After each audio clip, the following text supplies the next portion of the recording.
Okay, great, everyone. Good morning. We'll make a start, I think. Welcome to Stream 3, Population Health and Digital Literacy. And this is the first part of three parts that's related to this stream.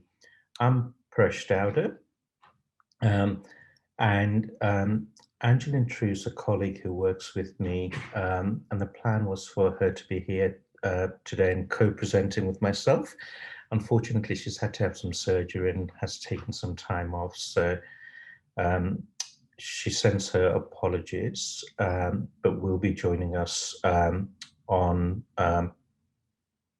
certainly part C and hopefully part B as well. So you'll get an opportunity to meet her there.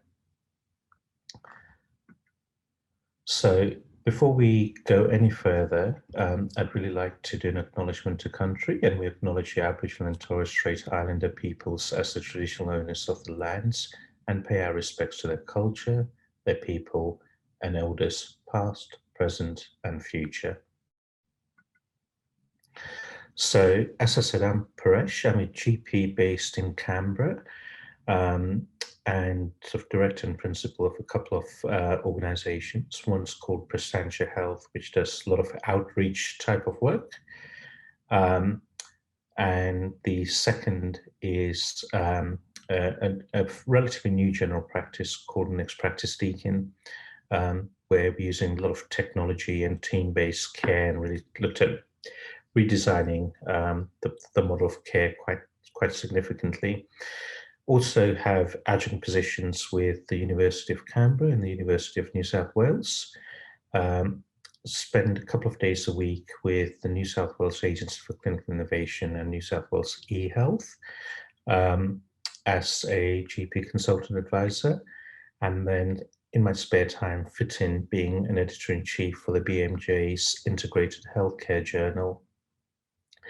Ange, who's a colleague who unfortunately can't be with us today, but has been there in the background and acknowledge, some of the thinking and the slides are her contribution. Is a experienced manager and consultant, particularly in health.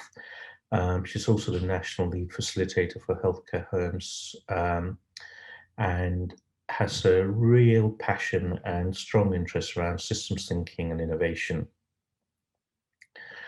So I'd like to just start off by doing a bit of an introduction, excuse me, to the high performing care series from the PHN. So really want to acknowledge the wonderful effort and support and sponsorship and advocacy of Northern Queensland Primary Health Network, which is part of course, the Australian government's PHN program for supporting this piece of work and all four streams. So there are four streams in this series. So first one around continuous quality improvement and practice incentive program, which has happened. Second one was around the RICGP accreditation standards and the fifth standards in particular, which is taking place as well. And so we're at this point, the third one, which is around population health and digital literacy. And then the fourth one around integrated care, sort of connecting and joining up the dots, particularly from a patient perspective.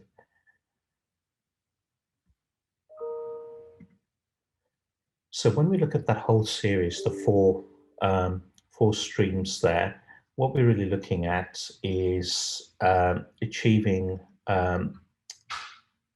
through this kind of comprehensive suite of material and education, getting to a point where we can achieve some of these objectives around building and strengthening the capacity of the workforce in Northern Queensland, thinking about achieving the quadruple A, an activity that's sort of a roadmap and a stepping stone in that direction. It's a journey, and so it's about continuous quality improvement and creating that culture. And so it's really about embedding that. There's a lot of work and a lot of activity already happening in primary care in this space, and so it's about pulling those activities together and leveraging the existing work all towards this kind of aim around the quadruple aim.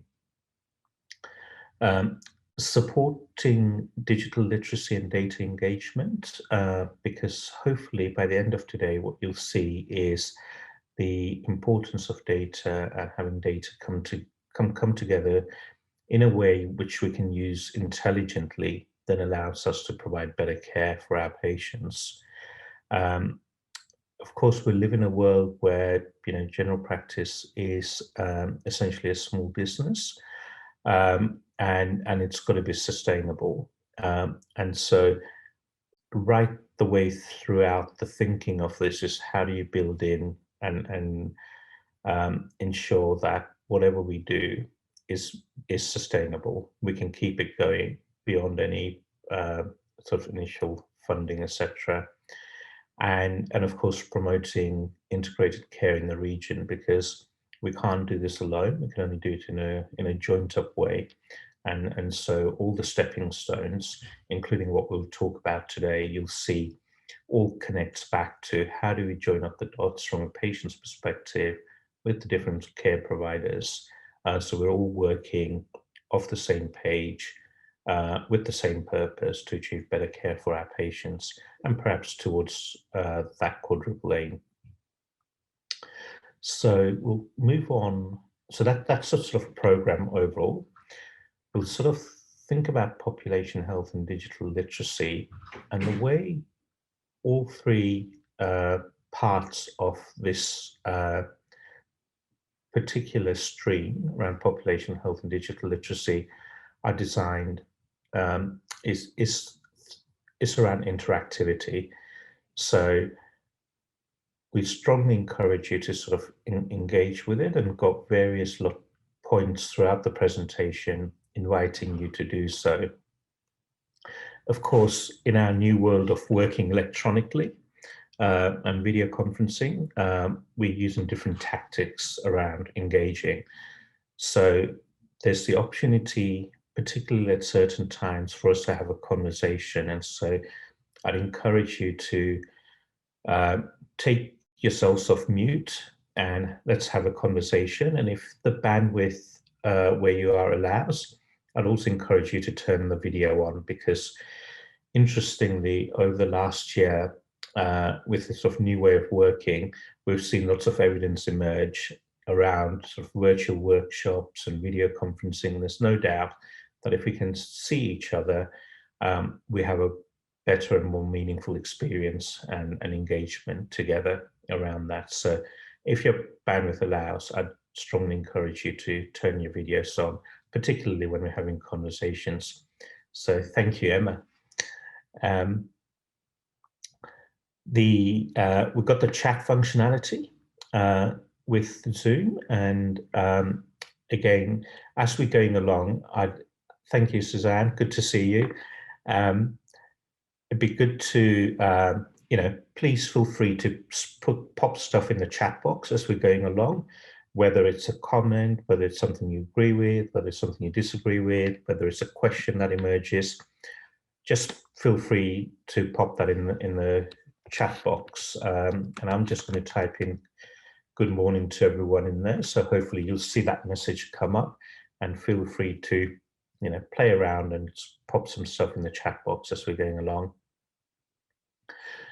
I've got a digital whiteboard which I've set up, and so from time to time I might just jump across to the digital whiteboard and just try and capture some of the conversation we're having. I haven't in today's presentation sort of shared that with you for you to sort of add stuff to the whiteboard.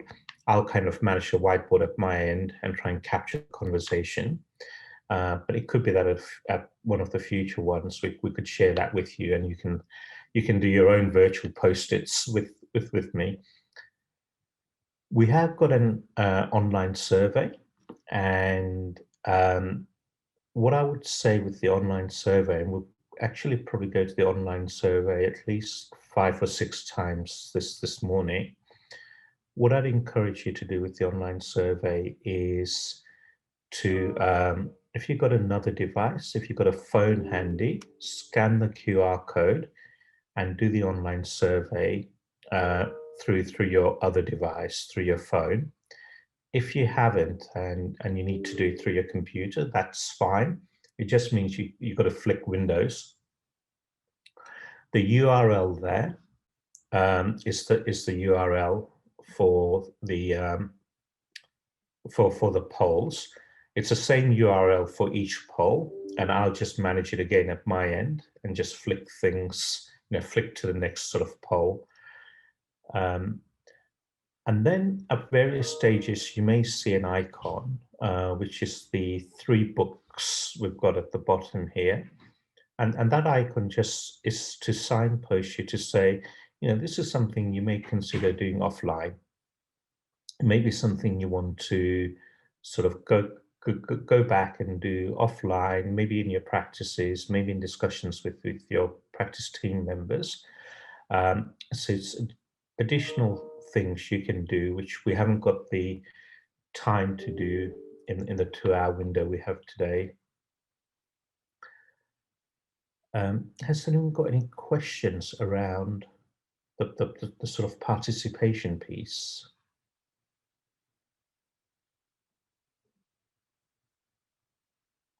Great, okay. So you have got a workbook accompanying today. So again, I'd encourage you to sort of use that workbook, and I will just flick across. And so that's the first page of the workbook, and that's what it looks like. And you'll see in the table of contents there, the workbook actually covers all 3 webinars in this particular stream. And at the end of the workbook, each of the activities we have are also there. So you could use the workbook to sort of pop in your reflections for each of the activities. The final activity in the workbook, activity 7, is really a reflection exercise. And again, I would encourage you to capture some of this as we're going along.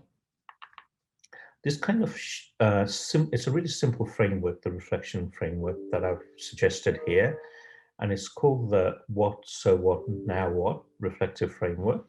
And it really comes from, there's actually, I think, a nurse educator who developed this framework. And the idea is, we'll be talking about the what. So you'll hear a whole bunch of stuff from the conversation we have this morning. By all means, capture the what. However, what's really important is for you to then translate what you've heard into the so what. So what does it mean for you as an individual? So what does it mean for you in your practice and the context you work in? What's the application in your environment? Because once you've done that contextualization of what it means for you and your practice, you can then move on to the third part, which is really the important part, right? So there's no point coming to an educational event unless we take some action as a result of what we've learned. And the now what is really about the action that you'll take based on the context of what it means for you in your practices.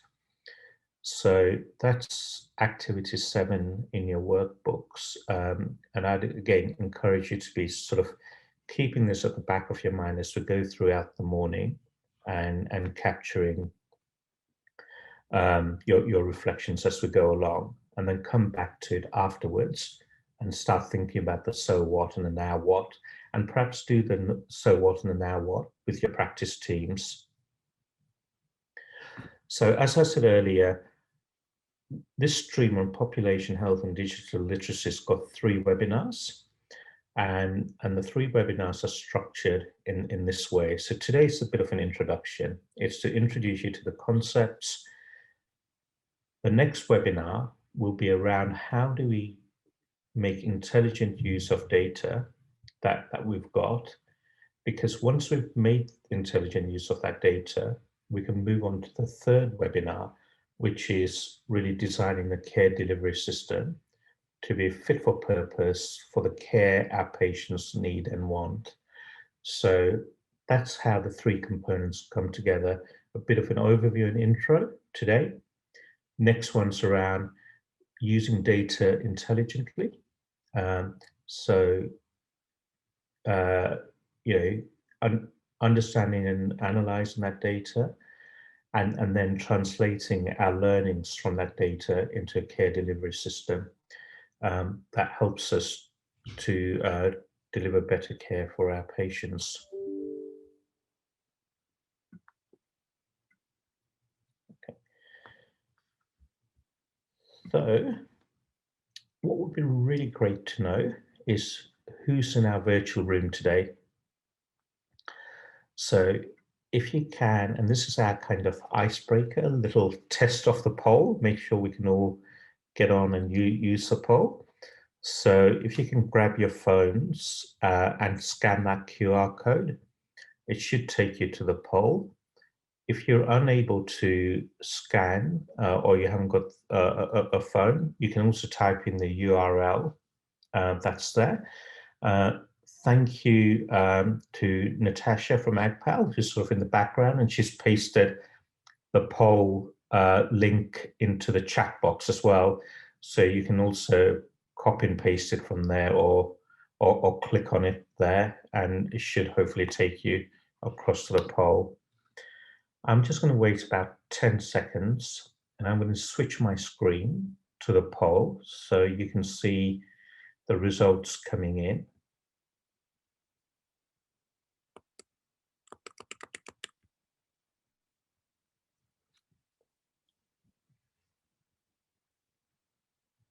Okay, great. So we've got 14 people who've taken part in the poll. So lots of people from the PHN, thank you and welcome. 3 practice managers, great to have you here. 1 GP, that was me, doing the test before we started. And we've got 2 others. It'd be really good to know who the 2 others are. So there is the ability at the bottom of the poll for you to sort of add in a little comment. If the 2 others could maybe just type in to say who they are, that would be great.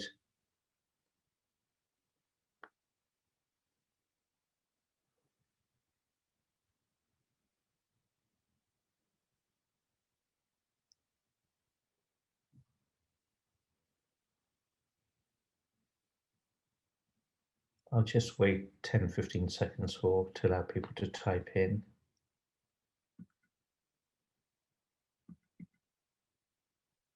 Okay, so we've got a health informatics officer. Welcome.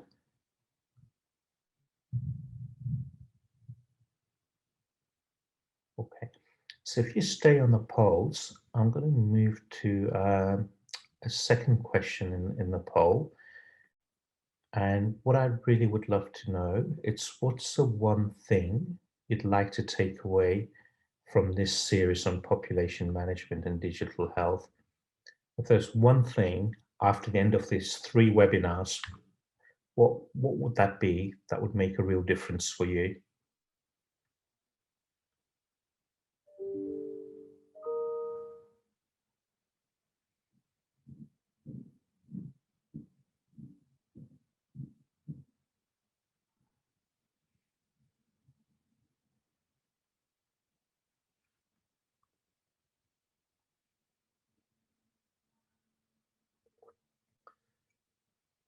Great. So we've got a general comment there around more of an understanding around both topics. So absolutely, better use of CAT4 data.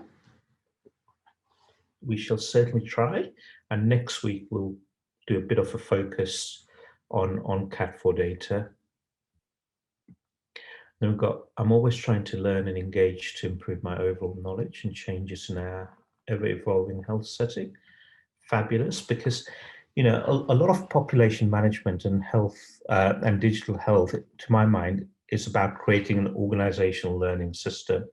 So how do we as a practice keep learning and changing the care delivery based on that learning. So we've got to understand how population health can better inform better care for our patients, better understanding of how to use data for localized priorities, easier, more effective and efficient ways of collecting data to improve patient-centered care. So I think that's really important, that, you know, we need data, but we need to make that data collectible. Some inspiration to develop programs to assist providers to become more integrated. And then we've got somebody with a diploma in population health, and has worked for many years in general practice, now working for government health, and keen for ideas to be able to share knowledge in the current environment. So fabulous. And we might call upon you with your expertise and experience in population health to offer insights.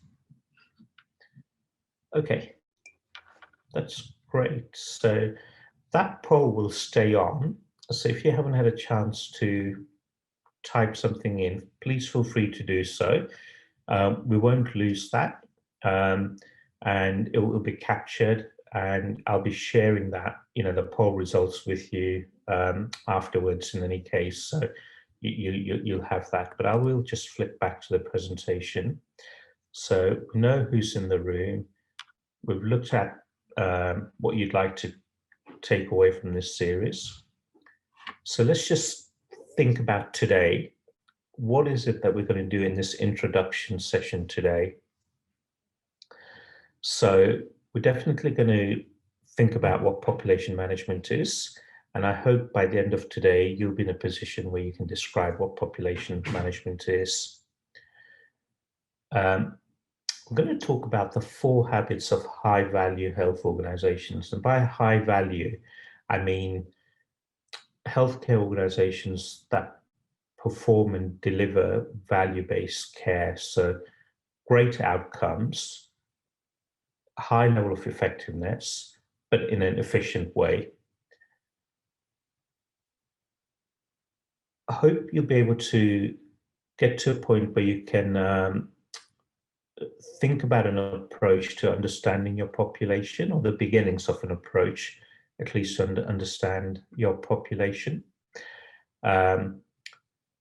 Think about how you might carve and segment out data, and ask meaningful questions of that data, and then create an action plan to redesign care delivery for a defined population for your patients.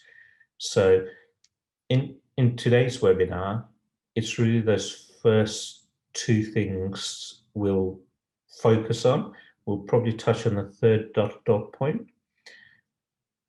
You'll get a sense of number 4 and number 5 today, but 3 and 4 dot points will go into more depth next week, and the final dot point will go into even more depth at the final webinar. So that's kind of how things are structured. So yeah, I've kind of really already talked around this slide in terms of what we're going to focus in on today. So let's start with what is the definition for population health?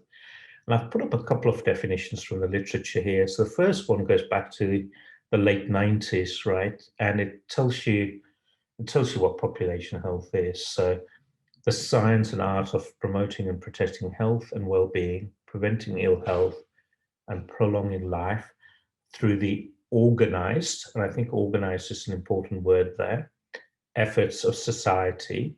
So also the scope of who does this is quite broad, with talking about society there. A more recent definition, which is the second one, I think is useful because it really, as well as telling you what population health is, starts to sort of talk about the how. So population health management is one of many tools for using data to guide the planning and delivery of care to achieve the maximum impact on population health, So in order for us to do that, often requires segmentation and stratification techniques to help identify groups of patients and sometimes wider population groups who are at risk of ill health, and to focus on interventions which can prevent that ill health or equip them to manage it. Integrated care systems often use population health management in this sense when deciding how to best allocate resources to different groups of patients. And what I thought we'd do is we'd just start with a video which kind of talks around this. And so I always get nervous on virtual webinars when I'm thinking about showing a video, so I just hope this is going to work. Please let me know if the sound doesn't come through for you.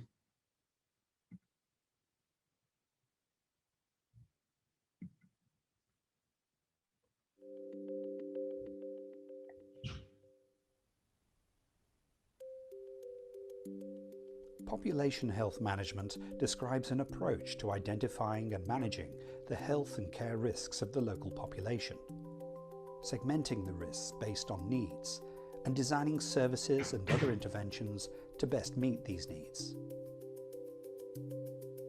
Building a complete picture of local population needs involves combining data about health behaviours, health status, clinical care access, use and quality of available services, and social and economic factors.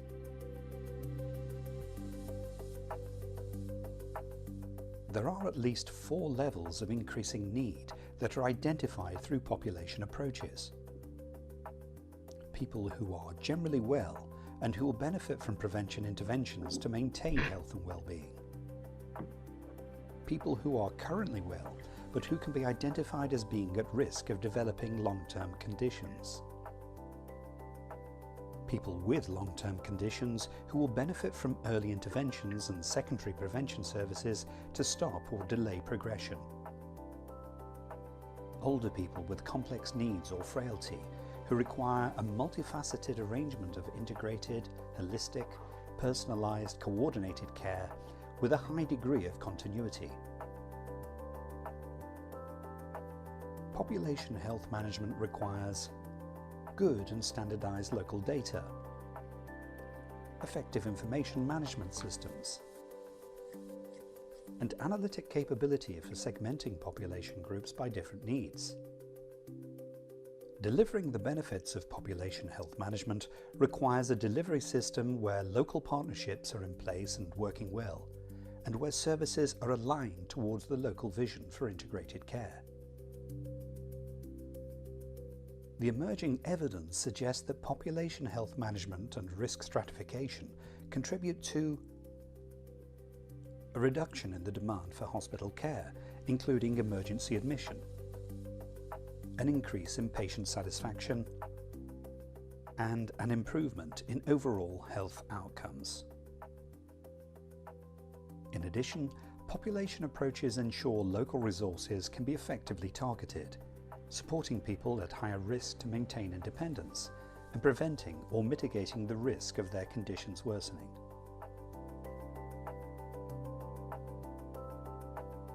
Population approaches are an important enabling factor in achieving the ultimate goal of integrated care, the improvement of people's care outcomes.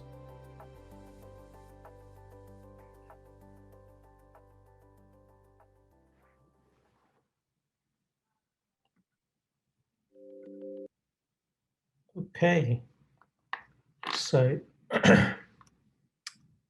having heard what population health is about, it'd be really useful to have a bit of a conversation, I think, around, what's your takeaway from that? What did you take away about population health from that video? And what does this mean for you in your practice? So this is where it'd be really good if people are able to unmute themselves if they want to talk. and let's have a conversation. And I'm just going to flick across to a whiteboard, digital whiteboard, and I'll try and capture the conversation here. So what did you hear, and what does that mean for you as an individual and in your practices?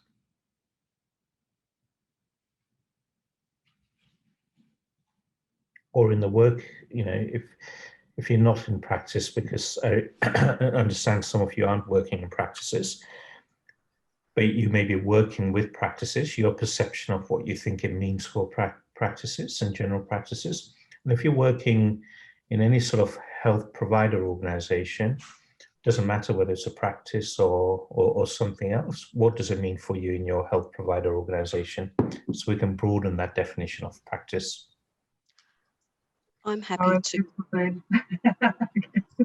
Hey, should we start with you, Suzanne? That's just a short one. So it's a more proactive approach that we are looking for instead of the reactive one. We are trying to help the patient before they get sick, or, you know, to make sure that the journey is a bit shortened of chronic disease. So I think it's a bit more planning in state with that. So instead of just taking care of the ones that are obviously sick already, but you have quite a big population that is in risk of disease. And so that's what I like the CAT4 tool best, really, to have indicated conditions where we can filter a particular patient cohort. Yeah, great. Thanks, Suzanne. Hi, Jenny from the PHN. Just wanted to elaborate on what Suzanne has just said around the proactive approach by using data to look at people's behaviour and using that data as part of the planning.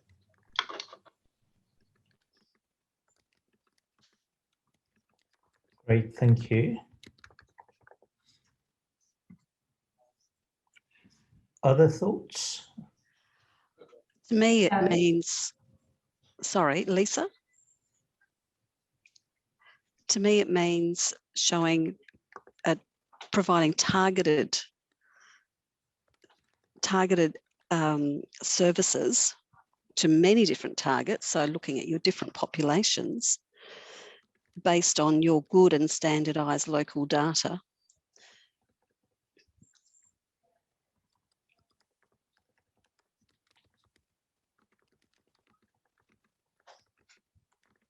Great. Okay, thanks, Lisa.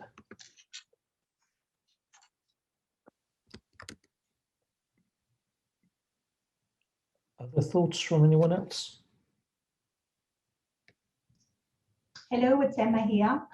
I think going back a step and actually saying that we're all responsible of or participate in collecting the data or getting the information right at the beginning of the process to be able to actually extract that information is important.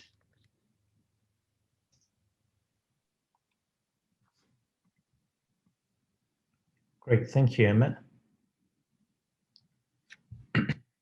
Other thoughts?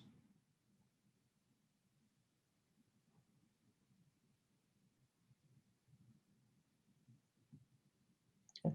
So look, I don't disagree with anything any of you have said here. I think they're all absolute components of population health. And I guess the reason population health and digital come together to sort of perhaps state the obvious, but it is, you know, you can't do good population health without good data, and often data now lives within electronic systems. So, you know, rubbish in, rubbish out, and I think that perhaps speaks to Emma's point there about collecting good data, and perhaps I think somebody talked about local data that's standardized. So, you know, let's all be collecting data in the same way, so it's standardized, so we can then collectively look at our populations. So as a service provider and as a general practice, my data may be great for me to look at my population, my practice-based population. But if we want to sort of look at the region, we need perhaps data from my practice and another practice to come together to build up a picture of that region. And unless my practice and the other practice is collecting, coding the data in similar ways, we're not going to be able to build up that collective picture of the region. So data is absolutely a critical part of this. And then being able to slice and dice that data in a way that you can ask intelligent questions of that data becomes particularly important, because then you can use that data intelligently. You can sort of make some sense of the data by asking questions and then using the data to try and answer some of those questions. And then once you get to that position, you can then start to plan the care delivery. So I guess when we're thinking about population health and we're thinking about our ability to, as an organization, to deliver good population health, we almost need to start by asking questions of ourselves, right? As an organization, have we got the right systems, processes, training in place for us to undertake good population health?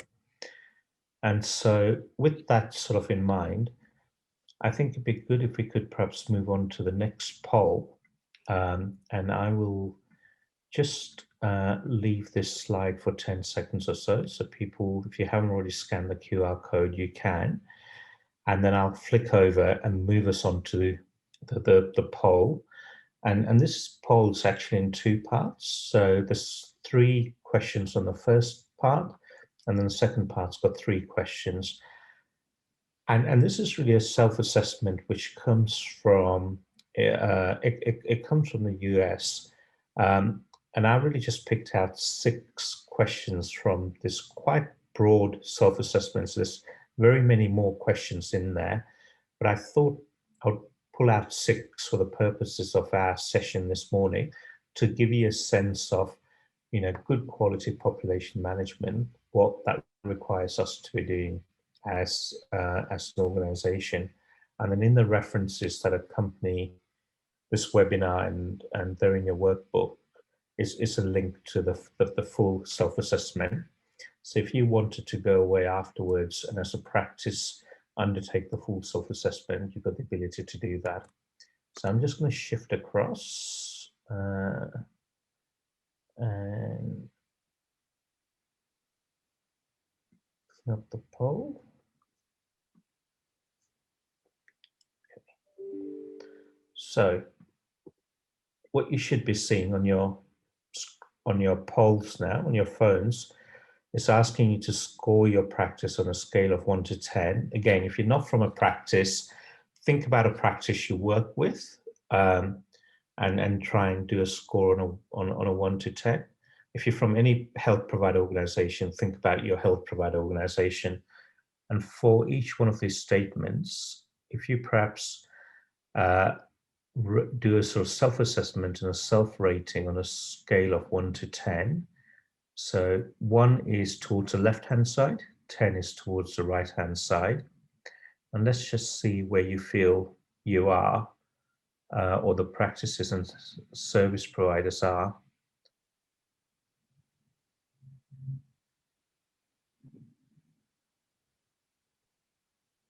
Okay, so we've got a couple of votes that have come in. We'll just wait for some more to come through.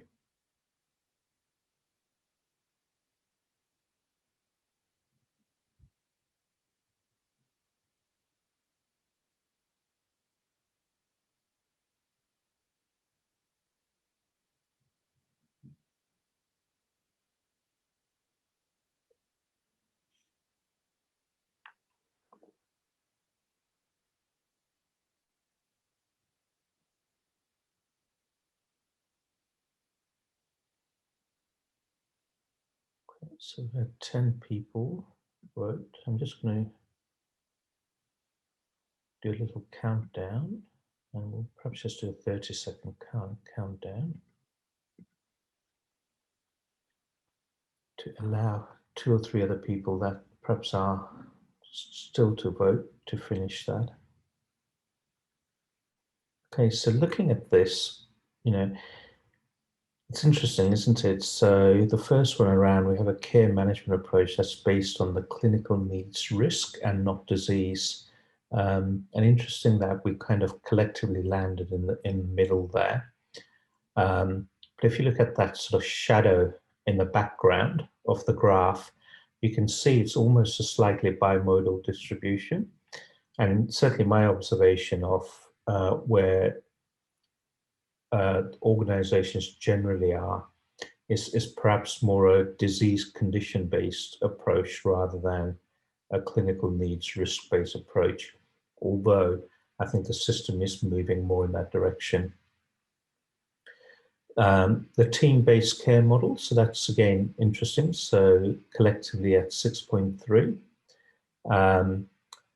And perhaps this is sort of a more well-distributed graph. If you look at the shadow in the background, with the bell perhaps towards the right. So that's interesting, and maybe we can have a conversation about that afterwards. And then the use of registries that can stratify populations by health risks, diseases, and other important criteria. Again, I think it'd be really good to have a conversation about that. I'm just interested in the shadow behind this aggregated number of 6, because we've actually got 3 humps in that shadow, which kind of tells us that actually, as a system, we're probably not very consistent. We've probably got quite a lot of breadth and spread around this. So there's 3 more questions, and I'm just going to move us on to those 3 more questions. Oh, sorry, two more questions. So again, if I could ask you to complete your poll around these 2 questions.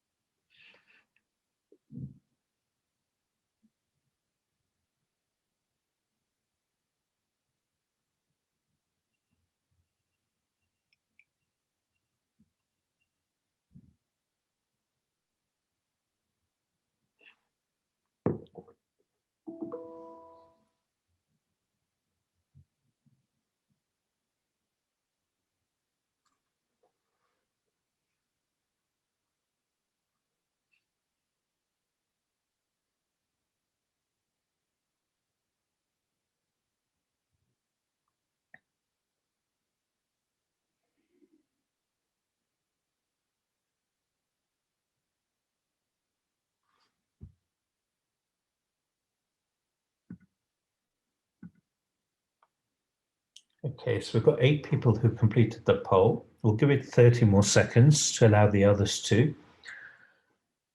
That's really fascinating, your responses coming through there around that, again, that spread of the ability to identify people who might have high utilization of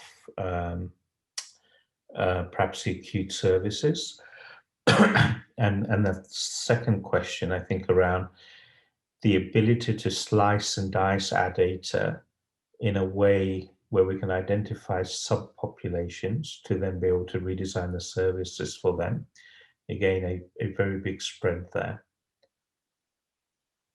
So, great. Does anyone want to comment on any of those questions and the thoughts going through your minds as you completed that self-assessment? Anyone want to share reflections?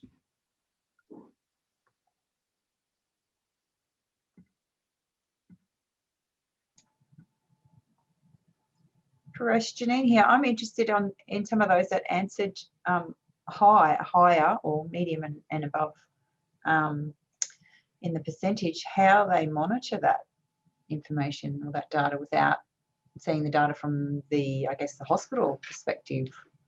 So I'd be interested to see how practices do that or hear how they do that currently. Yeah, Thanks, Janine, for raising that question. So let's just open that up to the floor. Perhaps somebody who scored at the higher end of the scale, would you like to comment on Janine's question there? Lisa Grant. Thanks, Lisa. Did you want to speak? I might have skewed your reporting. I work in AHHS and we have primary healthcare centres, so we have access to both data. We also have a reporting team who collates data from multiple sources in a pond, a data pool. So we're probably similar to what the PHN is attempting to do with their PenCat extracts, but for our own area. Great, thanks, Lisa. And Lisa, could I ask you, in terms of collecting that data and turning it into, because I think you've made the comment in the chat around turning data into usable knowledge, what's the sort of investment in resources required for you to be able to do that? I'm thinking about, people, time, and then how you engage the broader team with that data as well. Are you able to share any insights into that? Absolutely. We have, as I mentioned, a reporting team that spend all of their time collating that information and putting it into Power BI. We have SMEs, so we have GPs and nurses and health workers who are our experts that we can say, so, what do you need to see? How can we help you achieve what you're trying to do with what data? And so we present it back to them and they use that data. I was also the one who said I'd like to, I've had a lot of experience in general practice and now are looking to get the CQI change going in a government environment. So whilst we can take the data back to the users, it's how do I get that continuing quality improvement, planning, doing, checking, all of that. I need to be able to do that in multiple sites on the ground. So we have all the data. I have the experience in how to look at it. We have the experts to help advise us what they need from that.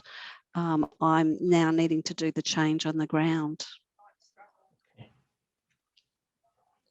Great. Thanks so much, Lisa, for sharing those insights, because I think what it tells us is, people are on different journeys around this, and there's a sort of lot of experience. But it also, I think, tells us to do it requires a commitment of resourcing around it. But if those resources are committed, the benefits will show through, and the benefits will often translate through, hopefully around the quadruple aim. So again, I think that's a thought to hold on to, because I think in the implementation of this, that sometimes creates a challenge. Great. I'm going to flick back to the presentation and we'll perhaps just move on. So, we've talked about what population health is. We've kind of done a little bit of a rapid self-assessment around where we collectively might be at with population health. Let's just think about the why. Why do we need to actually do population health? And I think it's important to think about the why, because this is a team sport. If we just try and have one or two people within an organization trying to do it, as we really just heard from Lisa, it's really hard. You need the team engaged in this, whether it's a team looking at the data and collecting the data and extracting it, or whether it's a team sort of asking the right questions of that data and then making the changes. So This chart comes from a King's Fund report on population health, and it compares, 15 countries really around 5 different category areas, and where they are with respect to the population health in each one of those areas. And you can see in Australia, we kind of feature about average for most things, other than low back pain, where we sort of doing significantly better than average. So I guess, I put that up to say 2 things. That one is, as a system in Australia, we're okay, we're doing okay. But also the second thing is we're not the only ones looking at this. The whole world's kind of looking at it. And some people are really beginning to move forwards in the world with population health. When we're thinking about population health and what drives our health, of course, you drill down to it, and you see that healthcare services, which is where we sit, are actually only one component of everything else that drives health. So this is, what people often refer to as the socioeconomic determinants of health. There's a lot of things beyond our control as a healthcare service that actually drive health. So it's things like education, work, people's living conditions, employment or unemployment, water and sanitation, housing, poverty, ability to afford things, and so on. And if we do a more detailed sort of breakdown of the major determinants of our health, again, whichever study you look at, what you find is healthcare actually makes up the minority, although a significant minority, of the major determinants of health. And that's probably important to appreciate, right? Because when we think about system design and system delivery, we need to think about what we can do and what's within the locus of our control. But we also need to think about how do we leverage and connect with the other services that are out there to get better health for our patients. And that's where I think the integration agenda comes in.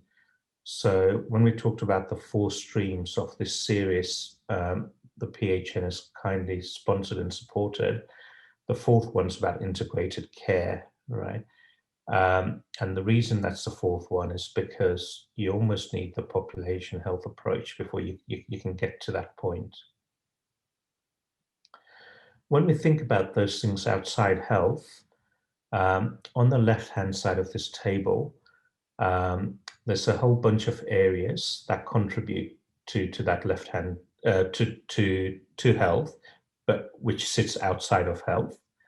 And then all the columns we've got are, how big a problem it is, so the scale of it, the evidence, the strength of the evidence we've got, and the impact it can have on health, and how quickly it can have that impact, and how well it contributes to reducing inequalities. And so when we look at that from a population health perspective, I think that just backs up the issue around, social determinants are a big driver. And actually there's really good evidence, and there's evidence of impact, and there's some quick wins there as well that we could be considering. So this is really planting the seed for when we think about the 3rd webinar in this series around care system design, and the next part in this series, which is about integrated care. But let's just bring it back home, right? So if we look at premature mortality, all right, so this is preventable premature death in the community. And if we look at the Queensland average, that sits at around 228 per 100,000. If we look at the North Queensland PHN average, that sits around 266. So just to really open up, what do you think are the major drivers for health in your region?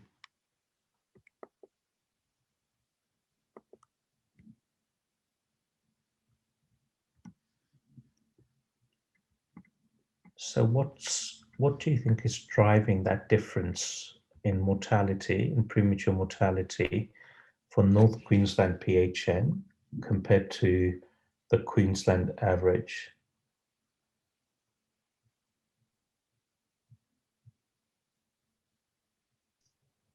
Hello, it's Emma. I would say that access to health services. So, you know, our area, it's difficult to get GPs, it's difficult to get specialists and other health services within our region because it's away from the metropolitan areas. Thanks, Emma. Paresh, it's Janine. I think also we have high Indigenous populations and remoteness as well, which ties into that access to health services.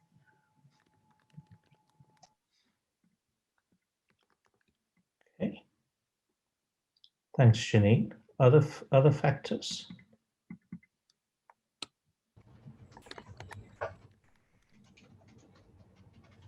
Oh,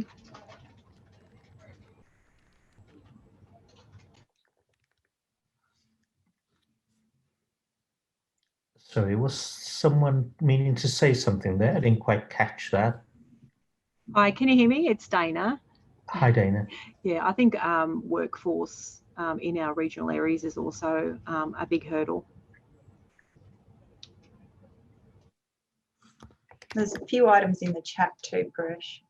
Oh, okay, let me just jump to the chat. Thank you. So we've got limited health workforce. So I'm just going to copy and paste this one from chat, which is access to health promoting foods and veg.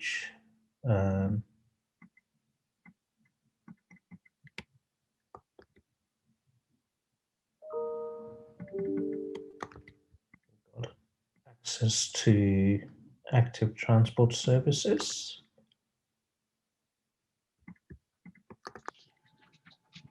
We do have high levels of obesity in our region as well, unfortunately.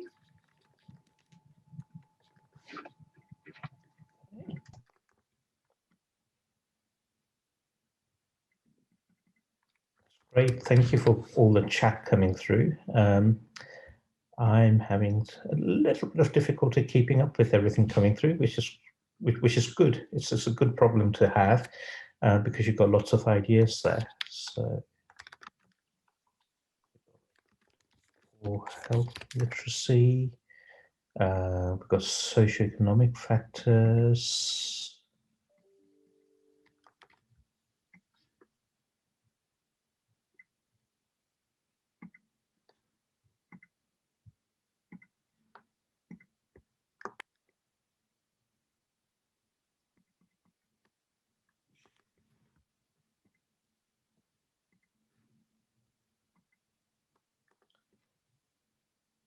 Financial status, we've got jobs and education. Okay, so it sounds like what you're describing to me is not really too dissimilar to what was on that slide. And I'll just flick back to that slide around the social determinants, right? So I think what I'm hearing is some of these things are driving it. And then when it comes to healthcare services, it sounds like having access to healthcare services, having the right workforce are both factors as well. Okay. Right. So I think what you just described stacks up with the data, right? So when we look at the socioeconomic determinants of health and compare it to, the Queensland, in North Queensland PHN region, that percentage is certainly much higher. And then I'm afraid I don't know the geography that well, but the TCHHS area has, which sits within North Queensland PHN area, is a really high percentage there. Not knowing the context, I don't know what the significance of that is, but Paresh, it's Janine here. So that's right at the top of the Cape York. So okay. It goes from Cairns up north. It's quite remote. Yeah. Okay, lovely. Thanks, Janine. And if we sort of drill down to, and I think in your comments you were saying some of this may have been implied within that, but if we drill down to things like alcohol and smoking rates, again, they're higher in North Queensland PHN area compared to the rest of Queensland. So, I think the social determinants of health are clearly a factor, aren't they? And you kind of articulated this. But if we kind of try and pull this back to what does this mean for us at a practice level, at a healthcare service level, and what does it mean for population health? And this is general data. This isn't about North Queensland PHN. This data is general practice in Australia and probably globally. All right, so out of every 100 patients we see, 10 to 15 probably haven't had their blood pressure measured in the past 2 years.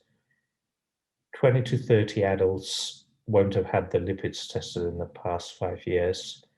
60 to 70 would not have been asked about their alcohol consumption. 20 would have not been asked about their smoking status. 5 out of 15 age 65 years and over won't have had a influenza vaccination. So this is kind of the data around general practice, and it kind of points to care gaps. Now, it doesn't make any judgments about those care gaps. It just is saying that there are care gaps there. And I think all of us who work in general practice would probably acknowledge that there are those care gaps. And sometimes those care gaps are quite difficult to address, but sometimes it's because we haven't necessarily taken a population health approach. That comment earlier about, population health is about proactive care.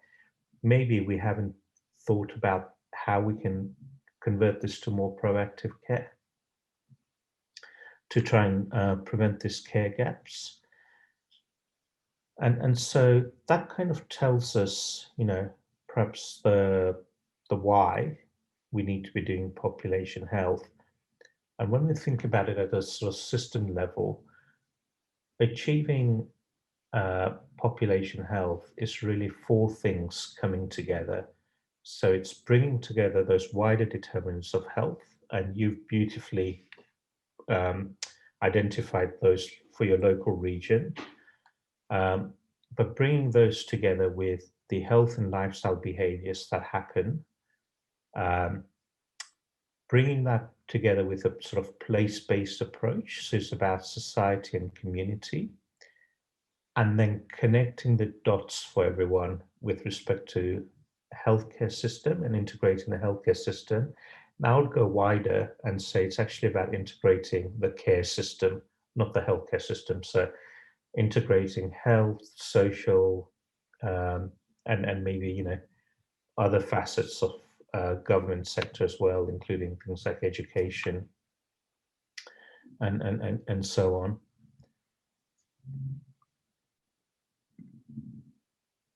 So might just again go to a poll if that's okay.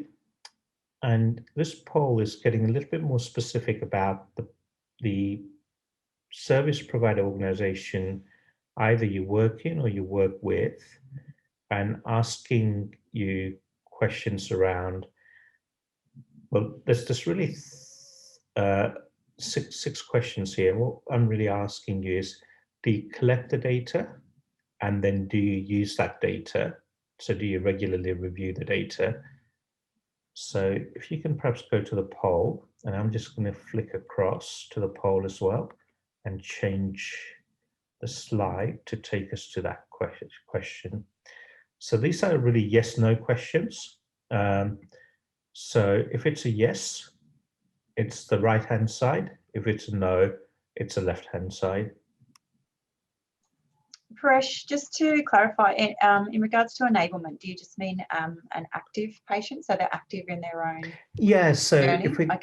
if we think about, use a broad definition of enablement. So, people's health literacy, do we collect data on patients' health literacy, their knowledge, their confidence about looking after themselves? Okay, thank you.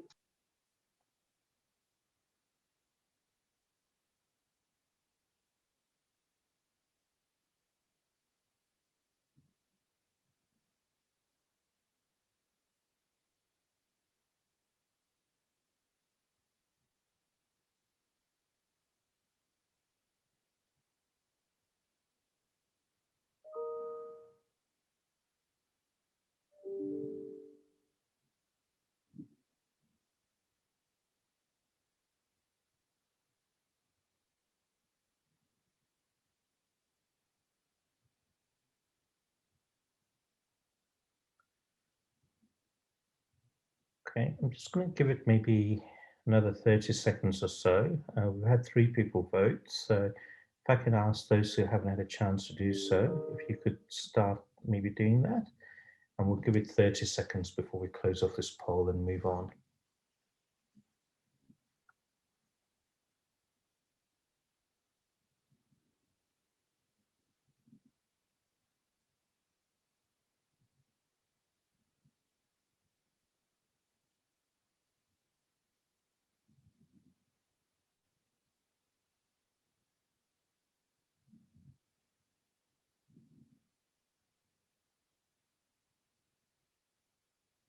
Great. Okay, thanks everyone. So that's interesting. So it looks like, generally speaking, collection of social determinants of health data is a no, but when it is collected, it is utilized, is kind of what the interpretation I'm making of that. It looks like lifestyle factor data and reviewing lifestyle factor data is a big yes. And then the enablement picture looks a bit more mixed. So collecting data on enablements, almost sort of looking fairly flattish between a yes and a no. So I guess it's even. Half of you said yes and half of you said no. And then regularly reviewing that data is perhaps closer to the no. Again, would anyone like to offer any reflections on that?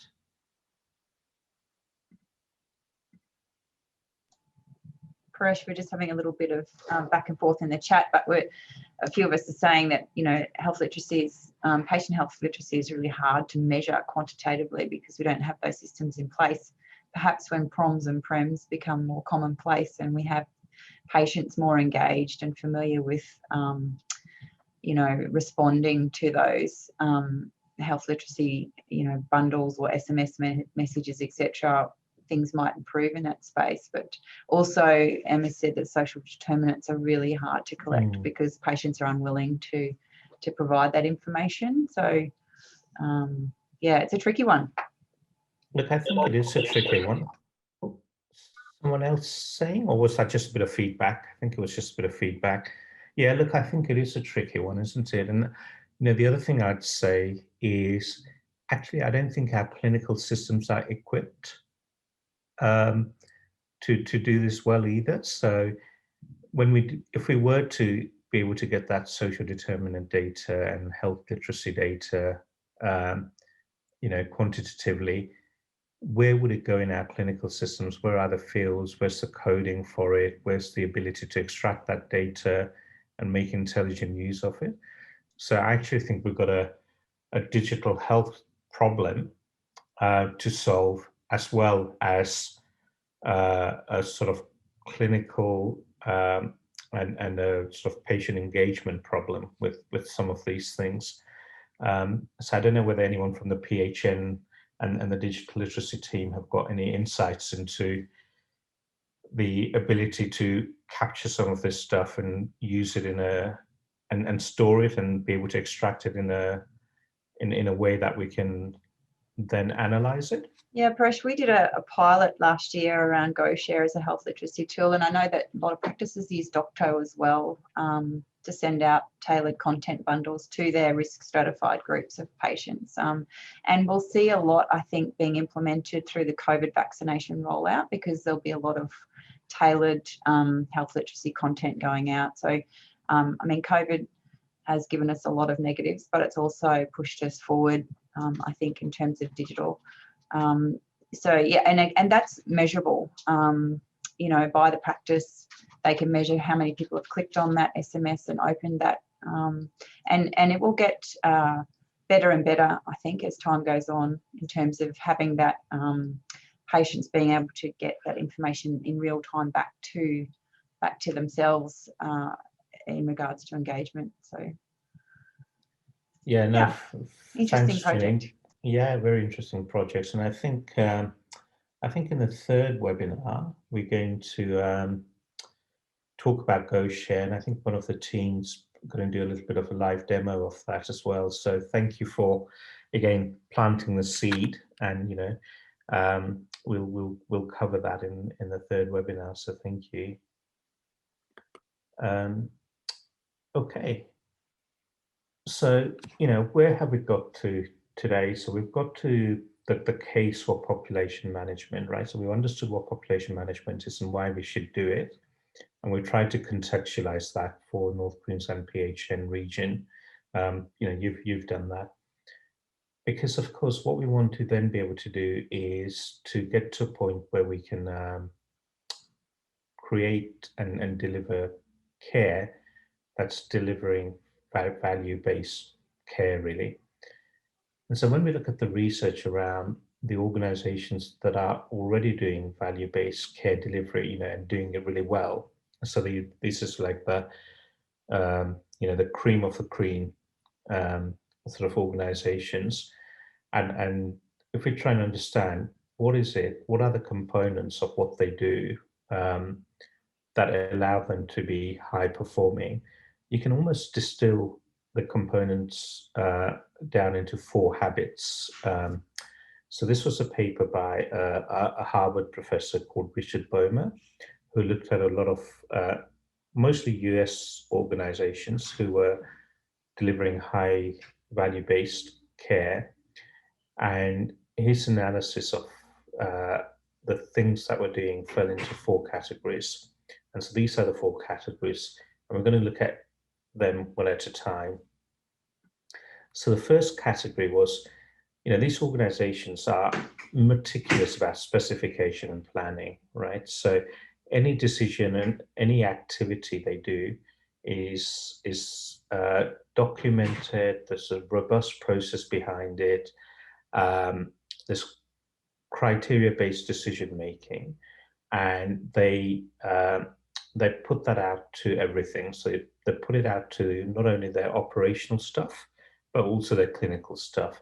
So every decision is made on explicit criteria, and then if there's a deviation from that decision, that's used to analyze why that deviation's happened. It can sometimes be for good reason, and so that's fine, but that's what they do. And then the support mechanisms they have in place to allow those decisions to happen on the basis of those explicit criteria are the fact that they use digital, all right? So they use decision-making support software. They use treatment algorithms at point of care. They use scoring mechanisms. So they'll risk stratify and risk score people to identify their risk and therefore where they fit on a treatment algorithm. and they'll use shared decision making tools. So that's often about building up that self-efficacy, literacy, confidence for people to help look after themselves. What they have is this innate, absolutely fantastic ability to look at their population and then divide that population into meaningful subgroups. So, they will not only identify the patients at risk of heart disease, but they'll identify the patients at risk of very high heart disease and who have a high degree of health literacy as one group versus very high risk of heart disease and a low ability to sort of self-manage them as a second group, because how they treat those two groups will then be different. And we'll come back to that. They spend a lot of time, another poll before I move on to that. Let's just jump over to the poll.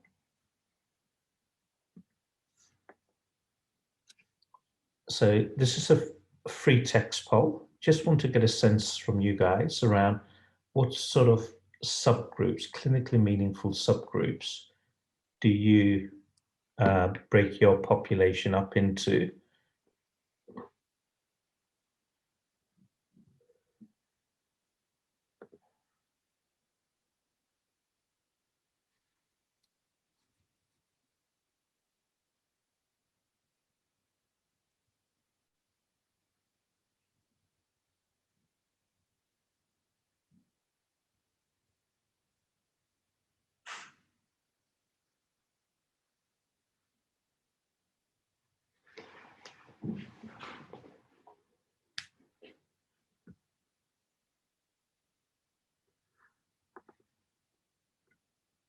Just checking you can all see the screen and the poll.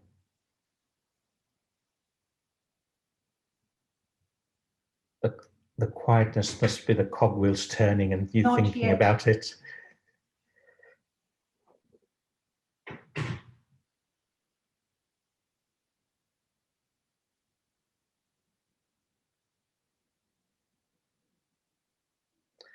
Okay, so we've got under 12, 65 plus.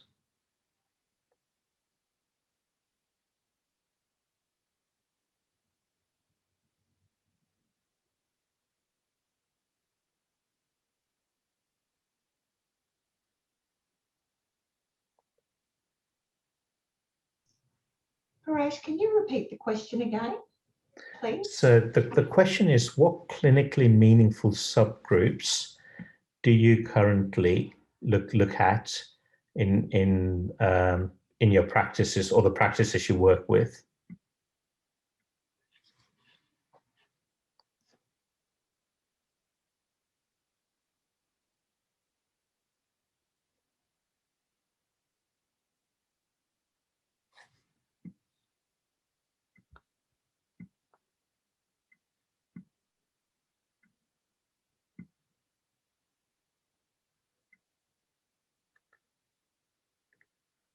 Okay, thank you for that comment. I think you summarized it beautifully. So at this stage, patients suffering from X or needing Y, we're managing the unwell rather than targeting the at-risk, need to become more proactive. Health assessments for Indigenous health. Patients who had COPD and no flu vaccine.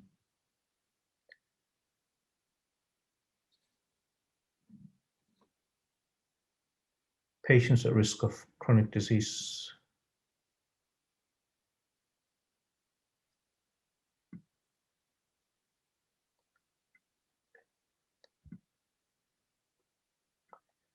And so look, I think that's absolutely right. And my sense is that's what we tend to generally look at. I guess in these high value organizations, their ability to look at a subgroup and dissect down is just so much greater, right? So they might look at, to give you an example, our diabetic patients who aren't to control, but who are unemployed and don't have transport, because the care delivery for them perhaps needs to be different to the ones who are employed and have transport and can come in. So the high value organizations have this super ability, because they've got the data and then they've got the data systems to then make and ask intelligent questions of that data to divide the population into meaningful subgroups. Now, I think, as I kind of alluded to earlier, I think we're somewhat restricted by our clinical information systems and, even sort of PenCat and data extraction tools like that. Whilst they're great, aren't sophisticated enough for us to be able to do that sort of level of analysis at the moment. But, hopefully it'll come in time. But I think when we're thinking about this for our practice population and where we may be in our practices and our own journeys, we perhaps need to just think about, what do meaningful subgroups look like in our practice? And so the reason for talking about this is to really ask that question. When we go back to our practices, can we have a conversation around, what do clinically meaningful subgroups look like for us in our practice? The second habit is around infrastructure design. So once you've got that data, once you've got that information, you can then deliberately design the microsystem, right? So you can deliberately design the microsystem to have the right staff, the right people, the right team, the right technology, the right sort of physical space, the right sort of business processes, and then the policies and procedures to back you up, to provide care, to match that subpopulation that you've identified. So starting off with that meaningful subpopulation is really important, because then you can design your infrastructure to deliver the right sort of care. And that's what these high value organizations do. They have measurement systems which they use, and the measures they collect may well include those ones, which funders require. But actually, those indicators that they collect that funders require only make up a small amount, make up about a third of the indicators they collect. They have this, 2/3 is this huge, humongous data set that they have, which is about internal processes and internal performance management in order to be able to deliver the care that their population requires. So again, they use data and what they try and do, and I think this probably speaks to one of the points one of you made earlier around having data that's easy to collect. So they're smart about the data they use as well. So they try and connect up quality data, financial data, board data, so they're not having to collect lots of data multiple times, but try and do it so it's integrated and connected into sort of integrated governance structure. And then the final habit that they have is a habit of a learning organization. So they meticulously look at self-study. They look at that data, they review that data, they use that data to support their care delivery, but they use that data to also learn. And they'll examine the deviance, whether it's positive or negative deviance in their care, how it compares to research data. They look for new insights, and then they use those insights to sort of create knowledge, in quotes, about how things are working within their practice, within their system. And then they use diagnostic tools like root cause analysis and sentinel event reporting to identify the real problems at the heart of not achieving the care that they believe they can achieve. And then from that comes innovation and new ways of working. So, 4 habits: specification planning, infrastructure design, measurement and oversight, and self-study. Just going to pause there and see if anyone's got any questions, because that's been a bit of a rapid run through that. And we will be, of course, coming back to some of these in the next 2 webinars. So this is an introduction to the concepts.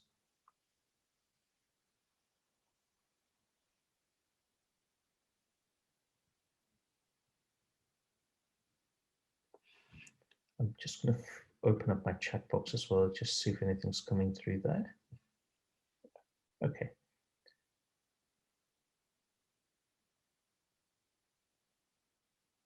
So any reflections or comments from anyone about that?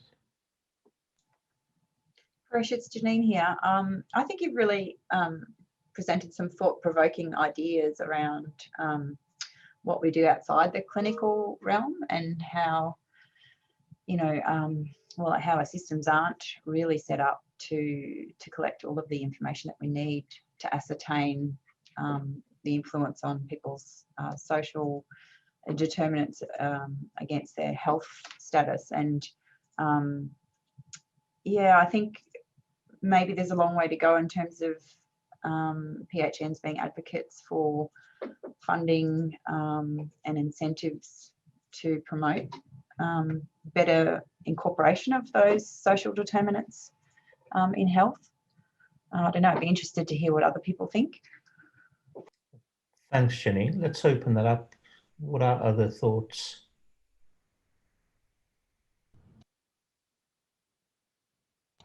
Hi, it's Dana here. I think when you're talking about social determinants and capturing that in a primary health or clinical space, what we are seeing is some of our other funded programs which are in those determinant of health spaces in other programs, not particularly in a general practice, but we are seeing that data come through from other areas. But it's trying to match that with your primary healthcare data, and we already know what is happening out there. It's how you capture that.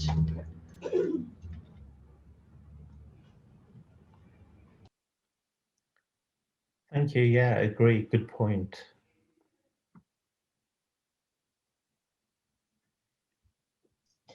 And so, look, I present this for 2 reasons. One is to give us a sense of where the future needs to be, because unless we can picture the future, it's sometimes hard to know the direction of travel. But also, at the same time, I don't want people to kind of feel overwhelmed by this, because we've got to start somewhere, and it's okay to start where we're at. But let's also have just a sense of direction of where we want to go with this, is I guess where I'm coming from.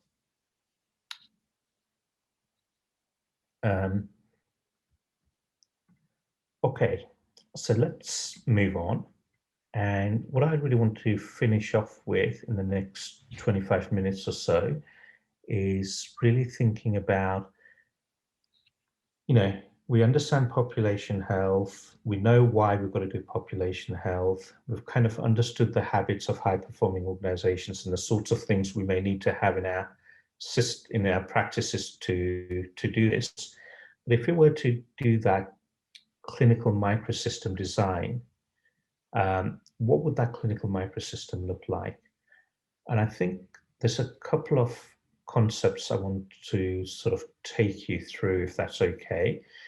And this is a busy slide. And what I'd like you to focus on is the diagram on the left-hand side and the bottom of that diagram. All right. So if we want to achieve population health outcomes, good clinical outcomes, then in order for us to get there, we need a productive interaction and relationship between 2 parties. The first party is a prepared, proactive practice team. The second party is an informed, activated patient who perhaps is within an activated community. And when we're looking at that prepared, proactive practice team, maybe they're sitting within a prepared, proactive community team. So the practice team is perhaps within a neighborhood that's high performing. The patient, the informed activated patient is perhaps within a community which is there with lots of supports in place. And so if we move back up this diagram, and we think about what is it that we can do at the community level, and what is it that we can do at the health system level. So I guess at the community level, there's the community resources and policies. So, this is kind of whole of government coming together and thinking about park design, for example, and education and so on. So a lot of that might be outside our immediate scope, but we may be influencing agents within that. The self-management support, I think, is much closer to where we sit within health. So, that's stuff around patient education, patient activation, actually measuring and assessing how well people are able to look after their own health, and then specifically designing our care delivery system to help them to better look after themselves. And we'll come back and sort of talk about that. This kind of term, patient activations, sort of talked about, and I'll kind of specifically go into what that means. And then if we're thinking about the organization of the healthcare system, what we can do in our organizations, then that comes down to having a delivery system that's purposefully designed to deliver the care it needs to. So have we got the right team? Has our team got the right skills? Have we got the case management, care coordination function sort of set up? Do we have good systems in place to bring people back and do that proactive follow-up if that's what's needed? So it's really about systems and processes and the sort of right sort of workforce. Have we got the right decision support in place? So you saw that one of the 4 habits is around the decisions made to explicit criteria, and then that's supported through really good decision support systems. Digital health in the future is going to be much more than where it is at the moment. If we think about AI, clinical analytics, all of that can potentially come into this decision support. But what have we got at the moment? What can we do to make better use of what we've got at the moment? And then how can we continuously improve what we've got at the moment to try and get to the different place? So, are we using health pathways? Are we using that in a reliable way all the time, etc.? What are our clinical information systems like? Have we got good patient registers in there? Have we got registers that are perhaps not condition-based? So have we got registers that not only tell us who our diabetic patients are or who our heart failure patients are, but tell us our patients who are at risk of admission, for example. Can I find my top 5% by pressing a button and know who's at risk of admission? What other needs can we identify and create a register for? And then do we use that data, and do we use that data in a learning cycle? So do we look at it, feedback to the team, and design our systems and our care delivery accordingly? And then the final part, of course, is to allow all that to happen requires us as leaders within our own systems and our own practices to facilitate and support and sponsor this sort of approach. I think, I can't remember who it was, apologies, but one of you right at the beginning said this is about proactive care, and it absolutely is. So it's about, yes, dealing with people when they're sick, because there's always going to be an element of that, but let's shift the balance to more proactive care, because at the moment the balance is probably more at the reactive end.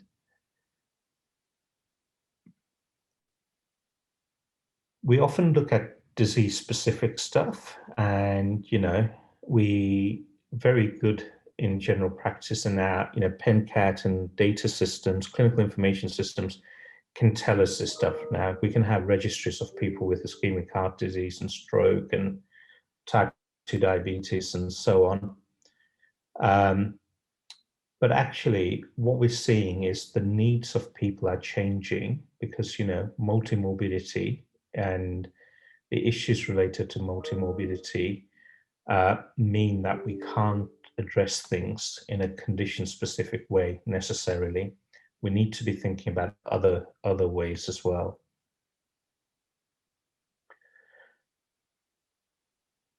So one way that that's done is through this kind of population pyramid approach. So this comes from one of those high-value organizations in the US called Kaiser Permanente, who've been doing this sort of work for a number of years, and they use this population pyramid. Okay. And if we start at the bottom of this population pyramid, what it's saying is that there's a whole bunch of preventative stuff we can do even before people get unwell. Yeah. So if you look at just the left-hand side of this slide at the moment, and we'll just work our way up. So it's saying we can do a whole bunch of health promotion, disease prevention stuff. But some people will get a condition, they will get diabetes or ischemic heart disease. And so what it's saying is for those people, we can do a lot more in terms of self-care support and allow them to look after themselves. But for some people, who perhaps a bit more complex, they might have other issues as well. They might have multiple conditions. We may need to be a bit more proactive as a healthcare system and support them in the management of those diseases. But some people at the top of this pyramid have actually got a lot of complexity with a lot of comorbidities, may have complex social issues there as well. And so we need to be perhaps supporting them and managing their care in a different way. So that's kind of the population pyramid. And what it tells us is that as we go from the bottom of that pyramid towards the top, we perhaps need to go more from creating linkages, connecting them with other providers in the community, to actually being more proactive as we go up the pyramid and coordinating the care for them. And then actually, when we get to the top of that pyramid, that's when integrated care becomes really important, because these people have a lot of complexity with a lot of comorbidities. And so if you just look to the right-hand side, and this is a very simple sort of articulation, I guess, of what exists within our system at the moment to allow us to better do and better provide care at those different levels of the population pyramid. So, we've got health promotion and disease prevention, right? We've got the ability to conduct health assessments and lifestyle modification. Okay, are we doing that reliably? How often are we doing it? How many of our patients get that? We can look at that, and our software systems allow us to do this at the moment, right? We can support self-care through patient education, goal setting, and on the next slide, you'll see, we've got care plans and team care arrangements and things that allow us to do that. It allows us to do that. If we go up the next level, those care plans and team care arrangements support our patients to get rebates when they're referred to allied health and specialists as well. And then if we go right up to the top, that care coordination function is something I think practice nurses try and do a little bit of. Sometimes there's support from those public health system with care coordinators there.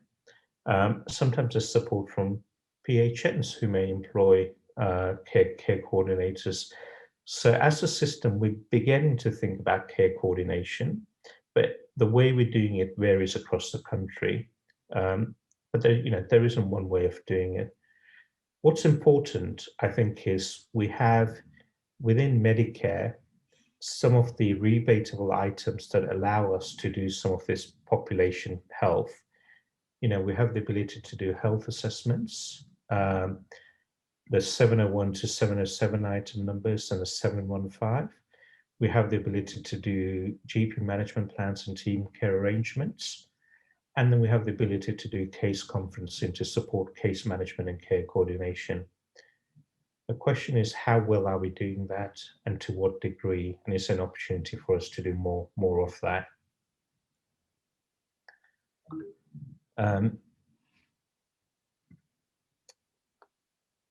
This has been recognized by government, right? So if you look at healthcare homes pilot, for example, it's adopted the population health pyramid. And actually the way it's paying patients enrolled or practices for patients who's enrolled in the healthcare home pilot is based on this population pyramid. There's 3 tiers. There's a different payment level for each of the different tiers, recognizing the complexity increasing. And there's some good data around what percentage of the population fits into each one of the tiers. So we're already experimenting with this in Australia, and it's about how we make it more broader and sort of larger scale. Another way to sort of think about it is we've got our whole population, and that whole population needs sort of managing.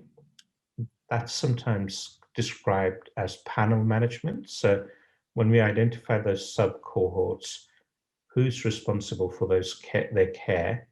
That's a panel. Those sub-cohorts make up a panel. Those responsible for their care become the panel managers. As we move up that pyramid, some of those people in that middle tier and upper tier maybe require a lot of coaching and support to look after themselves. So we've got health coaching, and then we've already talked about the complex care management at the top. So that's perhaps just another way to look at it.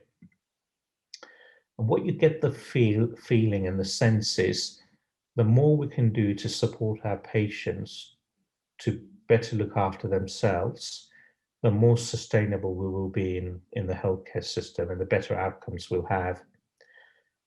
One of the tools that's used for that is something called the patient activation measure.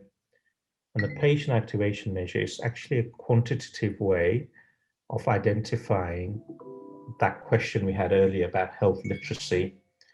So what's a health literacy level like? But it also goes beyond that. So it looks at not only their knowledge, but their skills and their confidence at being able to look after themselves in a quantifiable way.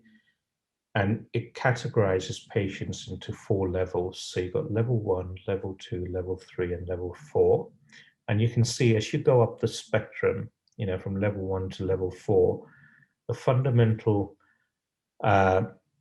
sense of changing from, lack of responsibility, my doctor's in charge of my health, to at the other end, level 4, where, I'm my own health advocate and I'm responsible for my health. And so the question is, how do we move people up this ladder of different levels? And how do we design our care system, our care delivery system to support us to do that? And so one way, and this is really an example, and again, these are introductions to some concepts. So I'll just ask you to look at the box on the left-hand side. So imagine somebody has got a low level of activation and they haven't got any, their health issues aren't very complex. Because of the low level of activation, maybe we want a system that's higher touch, and that's about just doing some small baby steps to help them build their confidence. On the other hand, if that person had a higher level of activations, we look at the box on the top left-hand side, rather than a high-touch care delivery plan, we might actually make it a little bit lower touch. We might do a lot more signposting. So we might give them electronic resources. We might signpost them to peer networks to allow them to still manage what they need to manage, but perhaps with less support from the health system because they've got a high level of activation and they're likely to be able to do it themselves. So that's just really a simple sort of description of how we can do that differently. And so if we dissect that out a bit more, and this slide comes from a practice in the UK who's been doing a lot of work around patient activation. You know, what they did in their model of how they managed a patient with different levels of medical complexity and different levels of activation was to actually create 4 different components of the care delivery system, identifying exactly how much time is spent with the practice nurse and the complexity around that. They also pulled in the community. So the NTP here stands for non-traditional providers, which is community resources, sometimes referred to as social prescribing, was kind of pulled into this. And so if we kind of take things a little bit further, and when we're thinking about the top tier and people who need care coordination and, you know, the things connecting, if as general practices we're sitting in this orange box, which is a patient-centered medical home, there's a couple of things, right, that we need to do. One is we need to, as practices, perhaps take some accountability. You know, we're responsible for the care provided or the care received by these patients, whether it's care delivered by our practice or whether it's care delivered from outside our practice. But making sure they attend their appointments, making sure they have the pathology, the diagnostics, actually we're responsible for. Let's just take that level of accountability. Okay. Let's support patients to look after themselves better. And maybe that's our responsibility as well within general practice. So the 2 slides before, you know, the patient activation stuff, maybe that's our responsibility. However, we can't do it alone. And so we've got to have this connectivity with the rest of the system. Maybe digital can help us with that connectivity. And I think the comment earlier in the chat from Lisa, you know, the fact that we can always partner with others to influence change that's out of our scope. Well, that's about having the right relationships and agreements in place to allow us to do that. And so if we get these 4 components, the accountability, the patient support, the relationships and agreement, and the connectivity together, that then allows us to really help manage that top layer of the population pyramid. And that will translate into better care and better outcomes for patients. I think you've all seen the 10 building blocks of high-performing care before. The reason I put this slide in towards the end of the presentation is to say that population health or population management sits in the middle there. You can see that. Okay. In order for us to do population management, though, requires the foundational stuff, right? So it requires leadership, it requires data-driven improvement, it requires enrollment, registration, empanelment. That's that concept around panel management I showed you earlier in the slide.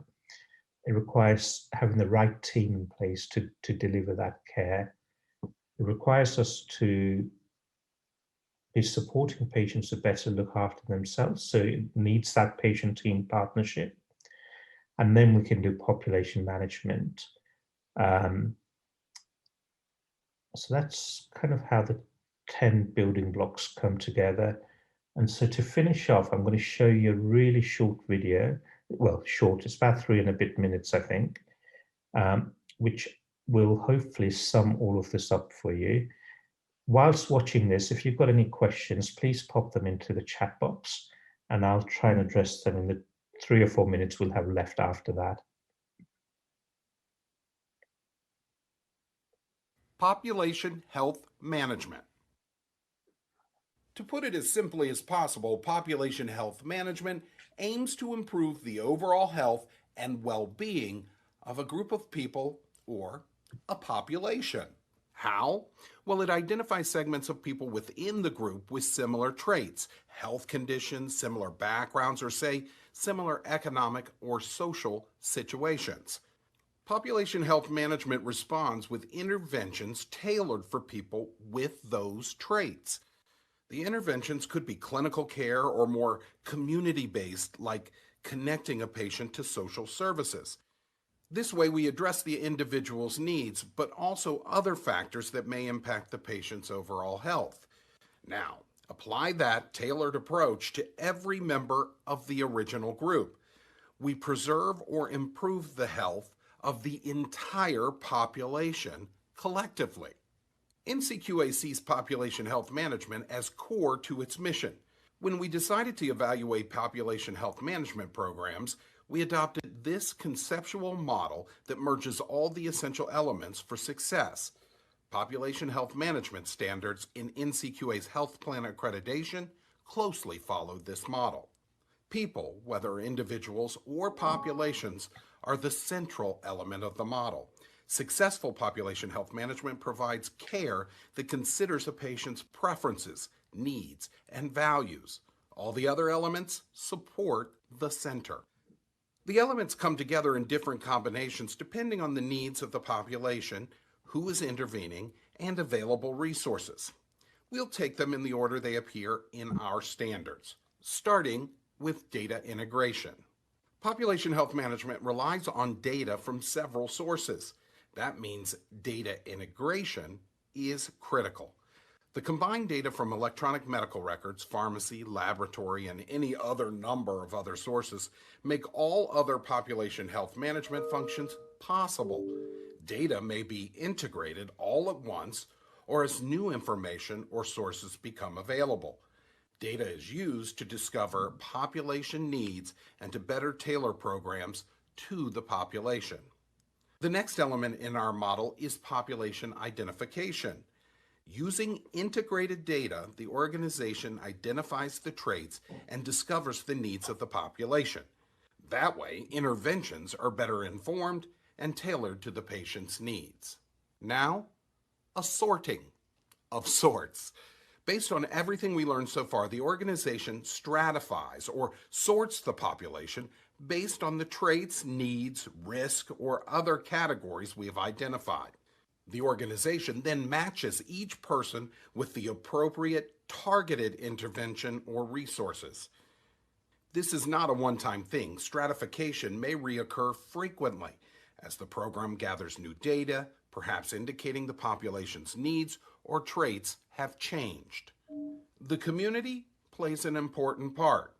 It offers resources to harness for the population's needs. Our puzzle is not complete without a care delivery system. It, of course, carries out those targeted, person-centered interventions we talked about earlier.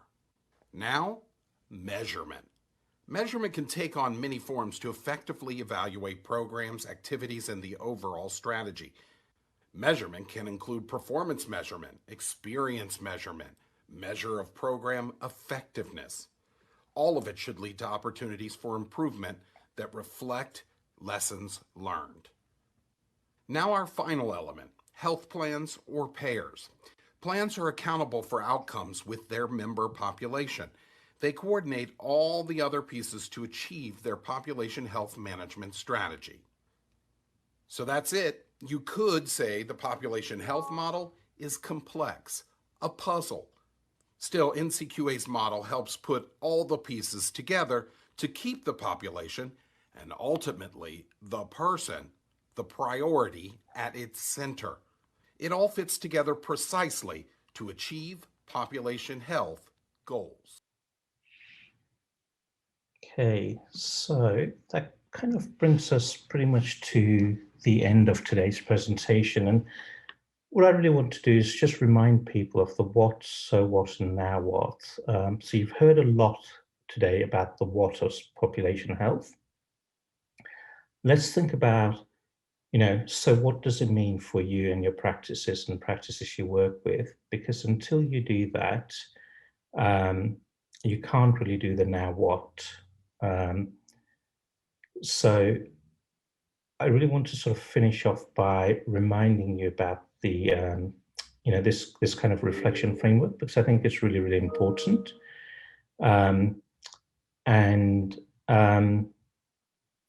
It's in your workbooks as sort of activity 7.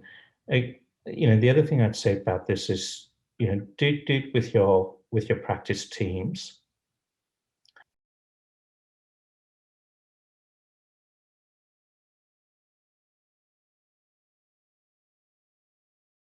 And I'll perhaps just stop at that point and see where you are with your thoughts and any burning questions you have before we finish today.